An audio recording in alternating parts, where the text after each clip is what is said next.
All right, tiny business owners, welcome back to the Real Tiny Businesses actually using Facebook and using it effectively. In video number one of this four-part series, we went over a company that's got a brick and mortar store selling B2C products, aquariums, pond fish, etc. to with a brick and mortar store. That's video number one. And in video number two, we went over Greg Kuzma and his consulting and coaching business and his use of his Facebook fan page. And now we're up to video number three, where we're going to be looking at this person in professional services that is a Miami criminal lawyer. One of the interesting things he's done here with his page is that he's named his page with a keyword phrase, and I like that he did that.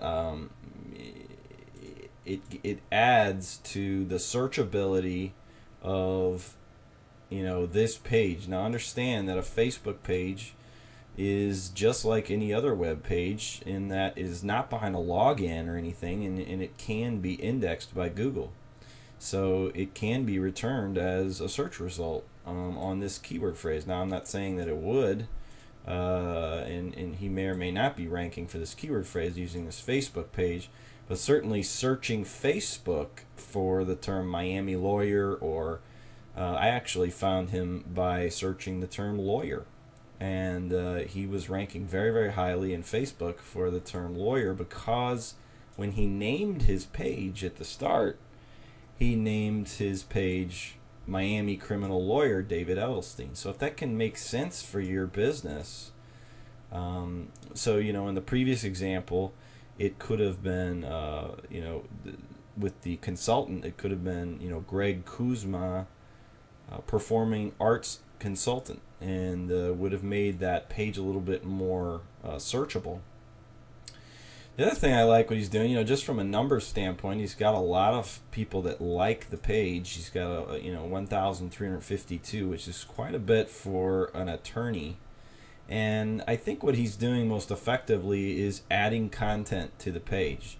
So if you click in here, you can look and see that he's actually placing articles that are then being discussed by his fans and people that like the page, which is very effective. And it's not necessarily that he's actually creating all this content. I think he's creating some of it, but you can see this was something that he read by the New York Times, and it was off a blog on the New York Times. It has something to do with his business, and he felt like it would be worth sharing with his fans and network. And 11 people are commented on it, and 7 people clicked the like button. The thing about Facebook is that activity breeds more activity, because the more people are commenting, whenever someone comments or clicks that like button, it scoots over into their stream and goes out to all of their fans and friends and so forth. He's also got a little plug-in over here that allows you to send his contact information to your mobile phone, which is pretty snazzy, so that you always have a criminal lawyer's phone number and information in your phone. So, and once again, all throughout here you can see that he's very active, creating conversations, just like in video number two. He's generating conversations on a regular basis, and people get used to just talking to him about these issues. In juvenile court for the first time in a very long time, after years of practice, defense lawyers tend to downplay the seriousness of juvenile cases compared to adult cases, which can result in lengthy prison sentences. But I ask you, how serious would you take a juvenile case if it was your child?